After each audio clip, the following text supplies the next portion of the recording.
हे भगवान, कृपा करके आप मुझे माघ मास के शुक्ल पक्ष की एकादशी के विषय में बताएं। इसका क्या नाम है और इसका क्या महत्व है? राजन, तुमने मनुष्य के उद्धार के लिए प्रश्न किया है। इस एकादशी का नाम जया एकादशी है। इसके फलस्वरूप मनुष्य ब्रह्म हत्या के पाप से भी मुक्त होकर मोक्ष को प्राप्त होता है और भूत पिशाच आदि योनियों से भी मुक्त हो जाता है।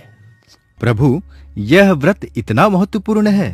हाँ राजन, इसके विषय में पद्म पुराण में भी एक कथा का वर्णन किया गया है। मैं आपको सुनाता हूँ, ध्यान पूर्वक सुनिए। एक समय की बात है, स्वर्गलोक के नंदनवन में देवराजेंद्र सोमरस का पान कर रहे थे। अप्सराएं उनके सामने नृत्य कर रही थीं और कई गायक सुंदर संगीत प्रस्तुत कर रहे थे। मुख्य संगीतज्ञ चित्रसेन अपनी पत्नी और पुत्र के साथ वहां उपस्थित थे। वहां पुष्पावती नाम की अप्सरा चित्रसेन की तरफ आकर्षित हो गई। उन दोनों को एक दूसरे की ओर आकर्षित देख देवराज इंद्र क्रोधित हो गए। तुम दोनों मुझे प्रसन्न करने का नाटक कर रहे हो। नहीं नहीं महाराज, ऐसी कोई बात नहीं है। तुम मुझे मूर्ख समझते हो। तुम दोनों की एक दूसरे के प्रति आसक्ति मुझे साफ दिख रही है। हमें क्षमा कीजिए देवराज इंद्र, हमसे बहुत बड़ी गलती हो गई। इस भरी सभा में तुम दोनों ने मेरा अपमान किया है। मैं तुम्हें श्राप देता हूँ कि तुम दोनों मनुष्य की योनि धारण करोगे और धरती पर जाकर अपने पाप कर्मों का फल भुगतोगे। नहीं नहीं महाराज, हमें क्षमा करें। हमें ऐसा श्राप ना दें। हमें ऐसा श्राप ना दे भगवान। उसी क्षण उन दोनों ने मनुष्य का रूप धारण किया और हिमालय के शिखर पर आ गए। वहां चारों ओर बर्फ ही बर्फ थी। न खाने को कुछ था और न पीने को कुछ। दोनों ठंड से कांप रहे थे और उन्हें एक गुफा में शरण लेनी पड़ी। ना जाने हम कौन से पाप कर्मों की सजा भोग रहे हैं। हाँ, सही कहा आपने। कोई बहुत बड़े पाप है हमारे। तभी तो ना कुछ खाने को है, ना कुछ पीने को। बस ये ठंड ही भुगतनी है। हे भगवान श्री हरि, हमें मुक्ति दिलाओ। हमें मुक्ति दिलाओ भगवान। हे प्रभु, हम पर कृपा करो। हम पर कृपा करो श्री हरि, हम पर कृपा करो। उस रात वो भगवान को याद करते रहे और सारी रात जागते रहे। संयोग से वो दिन जया एकादशी का था। जया एकादशी पर उन्होंने रात भर कुछ नहीं खाया। रात भर जागरण करते रहे और श्री हरि का नाम जपते रहे। अगले दिन एक दिव्य विमान आया और उन दोनों को स्वर्ग ले गया। उन्हें देखकर देवराज इंद्र आश्चर्य में पड़ गए और पूछने लगे, तुम दोनों स्वर्ग में? तुम दोनों वापस यहाँ कैसे आ गए? महाराज, हमें धरती पे लेने के लिए एक दिव्य विमान आया था। क्या?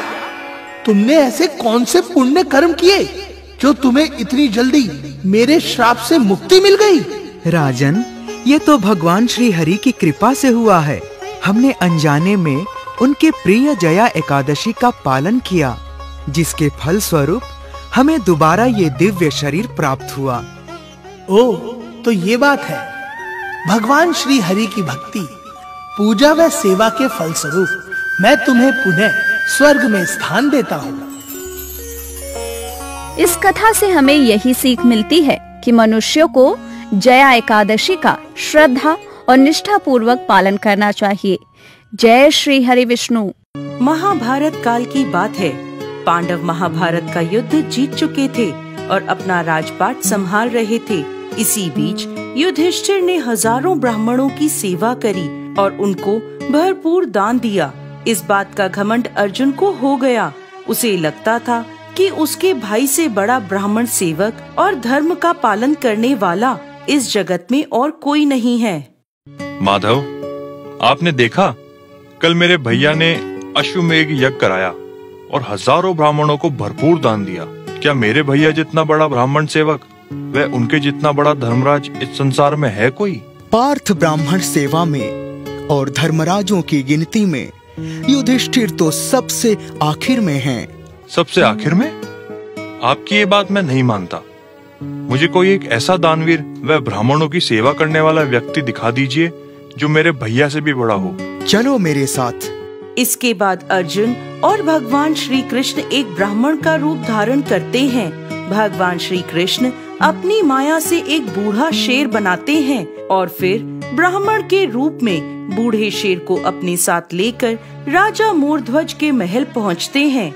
राजा मोरध्वज बहुत ही दानवीर और धर्म का पालन करने वाले राजा थे। वो ब्राह्मणों की बहुत सेवा किया करते थे। आज तक उनके द्वार से कोई ब्राह्मण भूखे पेट नहीं लौटा था। अपने महल में 2 ब्राह्मणों को आता देख राजा मोरध्वज बहुत प्रसन्न हुए और ब्राह्मण रूपी भगवान श्री कृष्ण और अर्जुन को पूरे आदर सत्कार के साथ अपने महल में लेकर आते हैं। पधारिए ब्राह्मण देव, आप मेरे दरबार में आए, मैं तो धन्य हो गया। मुझे सेवा का मौका दीजिए ब्राह्मण देव। राजन, हमने सुना है आपके द्वार से कोई भी ब्राह्मण भूखा व निराश नहीं जाता। सब प्रभु की लीला है, मैं तो बस सेवक हूँ आपका। मुझे आज्ञा दीजिए, मैं आपकी किस प्रकार सेवा कर सकता हूँ? हमें बहुत भूख लगी है, हमारे लिए भोजन का प्रबंध कराएं। जो आज्ञा। लेकिन राजन, एक समस्या है। कैसी समस्या ब्राह्मण देव? राजन, हमारा शेर भी भूखा है। अगर उसके भोजन का प्रबंध होगा तभी हम भोजन करेंगे, अन्यथा हम भोजन नहीं करेंगे। कोई बात नहीं ब्राह्मण देव, आपकी इस समस्या का भी हल है मेरे पास। तो क्या तुम हमारे शेर का पेट भरने के लिए पशु हत्या करोगे? नहीं ब्राह्मण देव, मैं कोई पशु हत्या नहीं कर सकता। अपने धर्म को बचाने के लिए किसी की हत्या उचित नहीं है। आपके शेर का पेट भरने के लिए किसी पशु की हत्या करने की क्या आवश्यकता है? मैं इसे अपना मांस काट कर खिलाऊंगा। लेकिन आप तो वृद्ध हो चुके हैं, आपका मांस सख्त हो गया होगा। और हमारा शेर बूढ़ा है, इसके तो दांत भी नहीं हैं। ये आपका मांस नहीं खा पाएगा। इसे तो कोई कोमल मांस चाहिए। मैंने सुना है कि आपका 4 वर्ष का एक इकलौता पुत्र है। अगर उसका मांस मेरे शेर को मिल जाए तो हमारा यहाँ आना सफल हो जाएगा।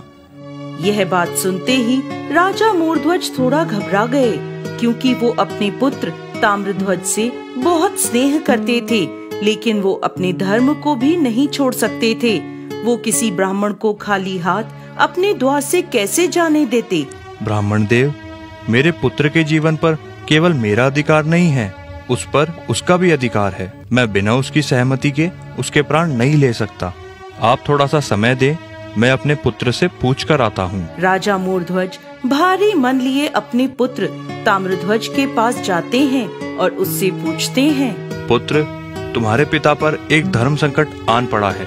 उस धर्म संकट से तुम ही निकाल सकते हो। हमारे द्वार पर 2 ब्राह्मण आए हैं और वो अपने शेर के लिए तुम्हारा मांस मांग रहे हैं। अगर वो हमारे द्वार से भूखे और निराश होकर चले गए तो मेरा धर्म नष्ट हो जाएगा।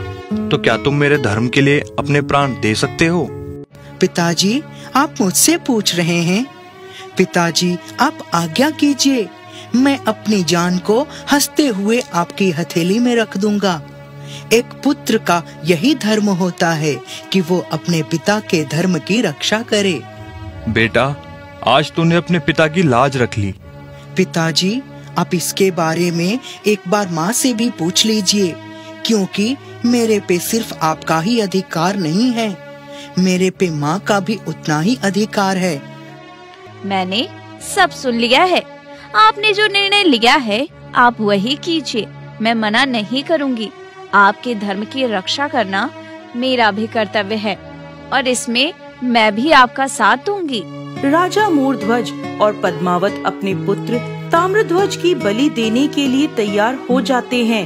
वो अपने बेटे को ब्राह्मण देव के पास ले जाकर बैठा देते हैं। ताम्रध्वज को काटने के लिए एक बड़ी सी आरी मंगवाई जाती है।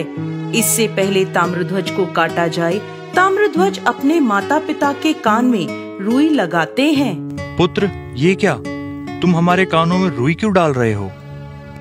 पिताजी, जब आप लोग मुझे आरी से काटेंगे तो हो सकता है मैं दर्द से चिल्लाने लगूंगा, जिससे आप मुझे काट नहीं पाओगे और आपका धर्म नष्ट हो जाएगा। इसलिए मैं आपके कानों में रुई लगा रहा हूँ, जिससे आपको मेरी आवाज ना सुनाई दे। पुत्र की यह बात सुनकर माता पिता दोनों ही उसे गले लगाकर रोने लगते हैं। ये दृश्य देख अर्जुन की आंखों में आंसू आने लगते हैं। फिर राजा मोरध्वज अपने पुत्र को बैठाते हैं और राजा और रानी मिलकर उसे आरी से 2 भागों में काटने लगते हैं। चारों तरफ खून के छींटे फैल जाते हैं। धर्म की रक्षा के लिए राजा ने अपने पुत्र को 2 टुकड़ों में काटकर शेर को परोस दिया। इसके बाद खाने की थाली अर्जुन और भगवान श्री कृष्ण के लिए लगाई जाती है। ये लीजिए ब्राह्मण देव, अब आप अपना पेट भर लीजिए। अब तो आपके शेर को भी भोजन मिल चुका है। हम अब आपके यहाँ से भोजन नहीं करेंगे। आप एक हत्यारे हो चुके हैं। आपने अपने ही पुत्र की हत्या की है। हम हत्यारे के घर भोजन नहीं करते। हम जा रहे हैं यहाँ से। नहीं ब्राह्मण देव, आप ऐसे रुष्ट होकर ना जाइए। अगर आप लोग मेरे द्वार से ऐसे ही चले जाएंगे तो मेरा जीवन भर कमाया हुआ धर्म नष्ट हो जाएगा। आपने ही तो कहा था पुत्र का मांस देने को, तो मैंने ऐसा ही किया। हमने तो केवल कहा था, लेकिन हत्या तो आपने की है। आप हत्यारे हैं। आपने अपना धर्म बचाने के लिए अपने पुत्र के प्राण ले लिए। अब हम जा रहे हैं। हे भगवान, हे प्रभु, यदि मैंने जीवन में सदैव धर्म का साथ दिया है तो आज मेरे पुत्र को जीवित कर दो। मेरे सर से ये कलंक हटा दो प्रभु। ताम्रध्वज बेटा, वापस आ जा। बेटा, जैसे तूने अपने पिता के धर्म की रक्षा के लिए अपने प्राण दे दिए थे, वैसे ही फिर से अपने पिता की रक्षा के लिए जीवित हो जा बेटा। राजा के ऐसा गुहार लगाते ही ताम्रध्वज कमरे से भागता हुआ आता है और अपने पिता के गले लग जाता है। पुत्र को फिर से जीवित देखकर दोनों राजा और रानी बहुत प्रसन्न होते हैं। फिर राजा मोरध्वज पीछे मुड़कर देखते हैं तो उनके सामने भगवान श्री कृष्ण उन्हें दर्शन दे रहे होते हैं। ये देख राजा और रानी उनके चरणों में गिर जाते हैं। मोरध्वज, उठ जाओ। मैं तो यहाँ सिर्फ तुम्हारी परीक्षा लेने आया था और तुमने सिद्ध कर दिया कि तुमसे बड़ा धर्म का पालन करने वाला इस ब्रह्मांड में ना कोई है ना होगा। इस दृश्य के बाद अर्जुन का घमंड टूट जाता है और वो राजा मोरध्वज को सबसे बड़े दानवीर व धर्मराज मान लेते हैं।